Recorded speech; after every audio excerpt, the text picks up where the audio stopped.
अब हम महालक्ष्मी व्रत की पावन कथा का श्रवण करेंगे, क्योंकि आज 6 अक्टूबर को महालक्ष्मी व्रत है और इसकी जो पावन कथा है उसको अभी हम आरंभ करेंगे। आप सभी ने पूजा कर ली है विधिवत रूप से।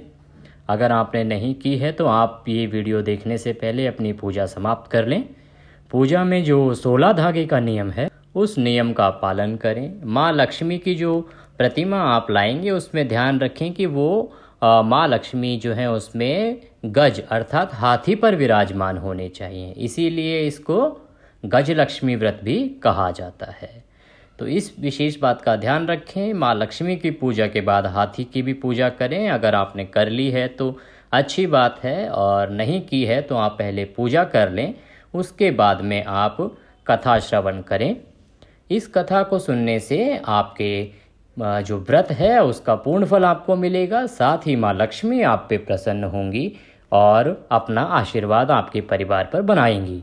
ये कथा आरंभ करते हैं। और आप सभी जानते हैं कि 6 अक्टूबर आज के दिन महालक्ष्मी व्रत है, जो कि 22 सितंबर से शुरू हुआ था। 16 दिन चलता है ये व्रत, और जो लोग 16 दिन नहीं रख पाते हैं वो 3 दिन रखते हैं। उसमें जो भाद्रपद मास की अष्टमी है 22 सितंबर को थी, वो आपने रखा होगा। फिर पूर्णिमा जो आती है भाद्रपद मास की, उसको आपने रखा होगा। और उसके बाद आखिरी जो है ये आश्विन मास की अष्टमी, जो आज 6 अक्टूबर को है, इस दिन आप इसको रख रही होंगी। या आप उतरते और चढ़ते तीन दिन रख सकते हैं। तो अगर आप चढ़ते हुए रखा आपने तो अच्छा है, उतरते हुए रखा तो वो भी अच्छा है। चलिए, पूजा के बाद अब हम कथा की ओर बढ़ते हैं और कथा श्रवण करते हैं। कथा इस प्रकार से है, अपने हाथों में चावल के दाने ले लें और अपने स्थान पर बैठ जाएं। माँ लक्ष्मी का ध्यान करें और कथा को ध्यानपूर्वक सुनें।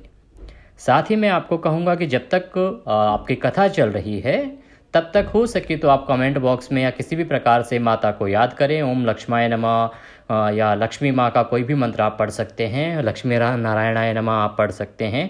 और आप इसे कमेंट बॉक्स में लिखेंगे तो इससे आपको आपका लिखना भी होगा, आपके ज़ुबान पे भी ये आएगा, आपके हृदय में भी माँ लक्ष्मी की याद आएगी। तो ये आपके लिए भी अच्छा है। और आप कमेंट बॉक्स में इस तरह से लिखेंगे तो हमें भी लगेगा कि आप कथा श्रवण कर रहे हैं और हमारे साथ जुड़े हुए हैं। आइए अब महालक्ष्मी व्रत कथा आरंभ करते हैं।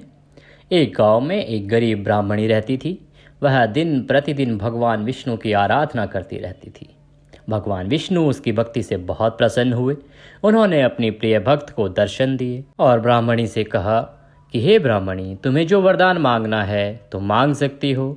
जब ब्राह्मणी ने इच्छा जाहिर करते हुए कहा कि वह चाहती है कि उसके घर में माँ लक्ष्मी का वास हो जाए, इसके बाद भगवान विष्णु ने उस ब्राह्मणी को अपने घर में माँ लक्ष्मी को बुलाने का तरीका बताया।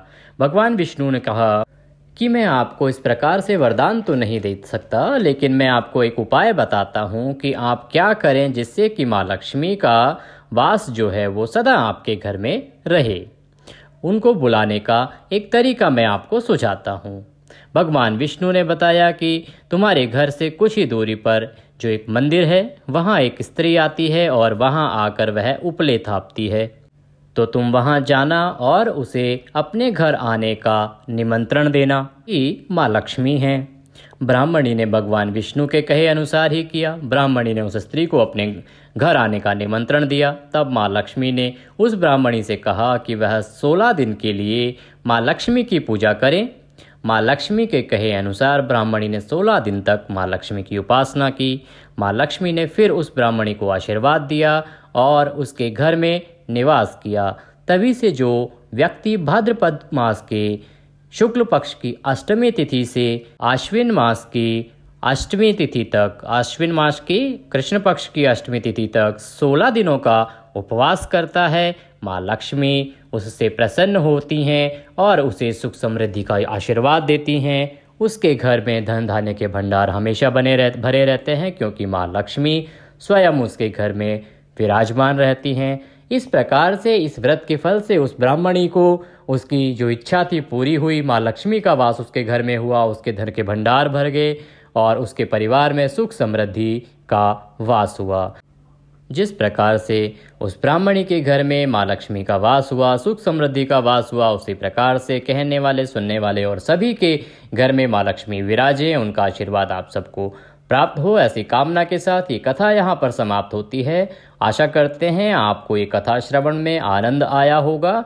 अब आपके हाथ में जो चावल के दाने हैं उनको माँ लक्ष्मी को अर्पित कर दें। उसके बाद आप आरती करें, आरती करके माँ लक्ष्मी को भोग लगाएंगे और भोग लगाने के बाद वो जो प्रसाद है उसको वितरित कर देंगे। आज के इस वीडियो में अभी के लिए इतना ही। अगले वीडियो में फिर होगी आपसे मुलाकात। तब तक के लिए नमस्कार।